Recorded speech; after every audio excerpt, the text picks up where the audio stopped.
Reckless Rudolph and Sensible Sam represent the dual personalities in all of us. These two, here comes trouble. Here's Rudy now. Go on, pass him. He's only going 40. Some fun, eh? Here comes a car. Better see what's behind you first.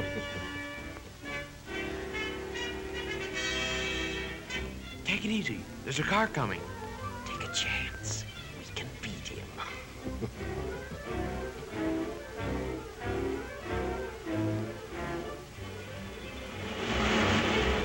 I almost got him that time. Sensible Sam was right. But what Sam didn't tell the driver was that passing a car going 40 was like passing 18 cars parked bumper to bumper. That's 300 feet or more, and that takes time.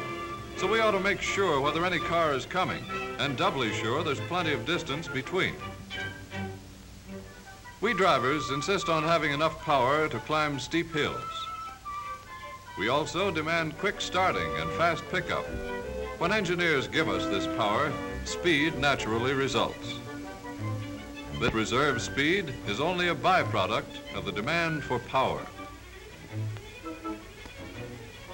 Come on, pep it up.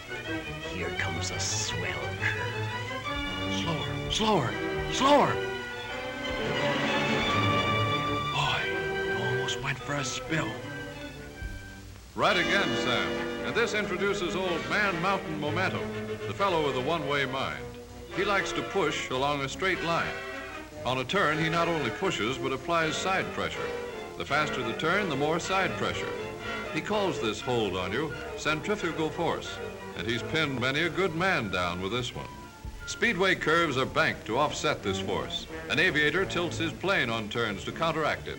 But this grip of momentum is dangerous. We drivers should always keep our cars under control. Good drivers tell us that in climbing hills, we should always go into second gear when our speed drops to 20 miles an hour.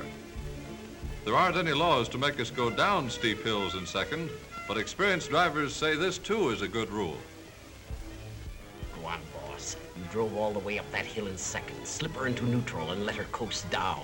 It'll be fun. Don't, boss, don't. Look behind you. It's that big push again. Man Mountain Momentum may be a friend starting uphill, but he'll push us right off the road if we go down too fast. Easy. Use your engine as a brake.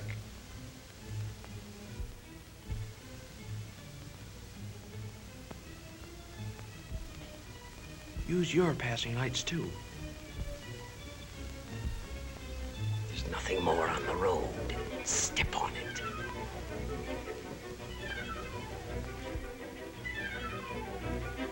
Here's where I get him.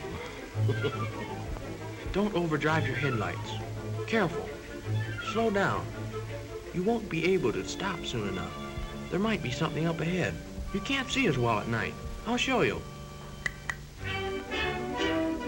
What did I tell you? Aren't you glad you cut your speed? The margin of safety at night is the distance our lights, good or bad, let us see ahead clearly. Overdriving our headlights means we cannot stop within this space.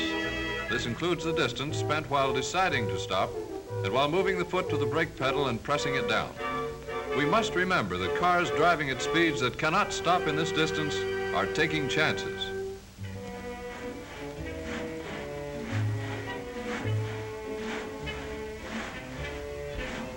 Wake up! Step on it. It's only 50 miles to the next town. Can't keep awake.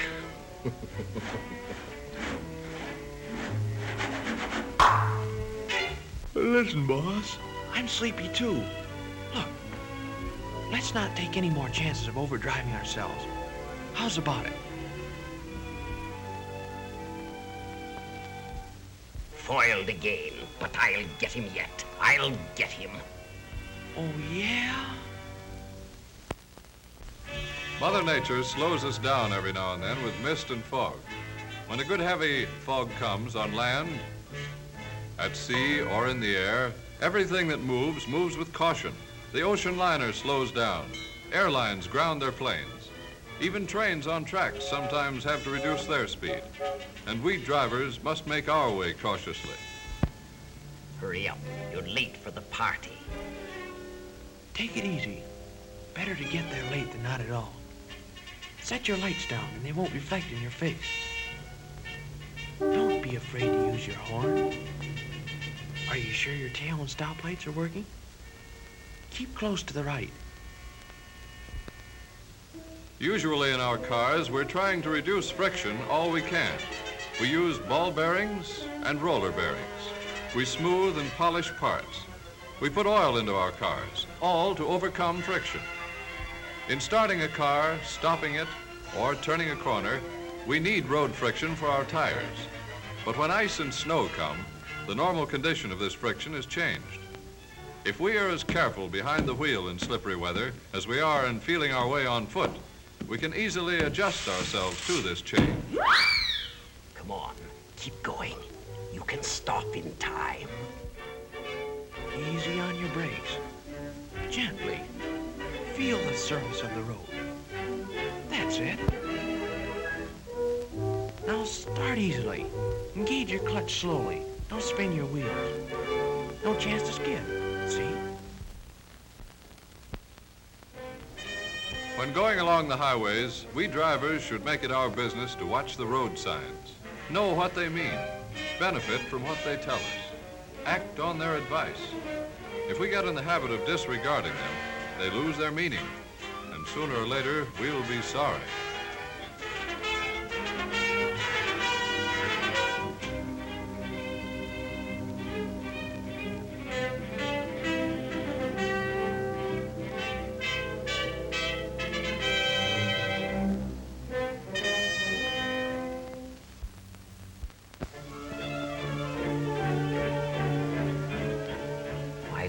Time by slowing down.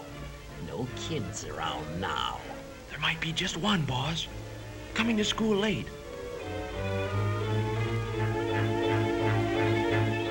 There. Aren't you glad you were able to stop?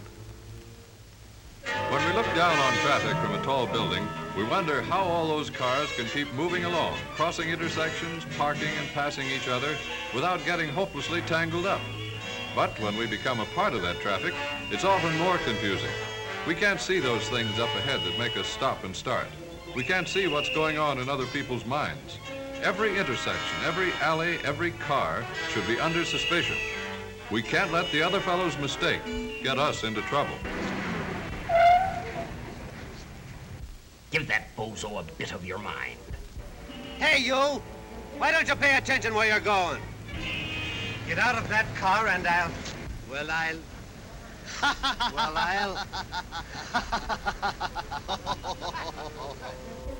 Talking to yourself, boss. Funny you don't recognize yourself when you're a pedestrian.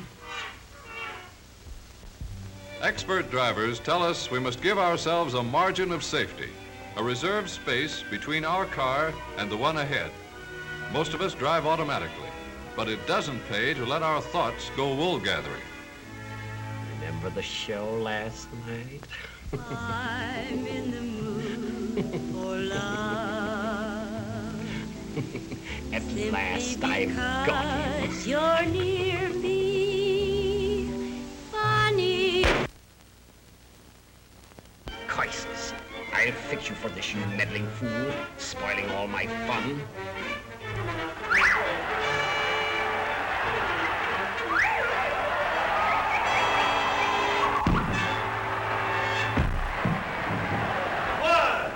Always be courteous. 2. Know how to drive. 3, Both hands on wheel. 4, Watch traffic signs. 5, Keep a safety margin. 6, Use hand signals. 7, Keep right. 8, Keep sober. 9, Stop when angry. 10. Obey all laws. The winner! Central Sam! I'll be seeing you.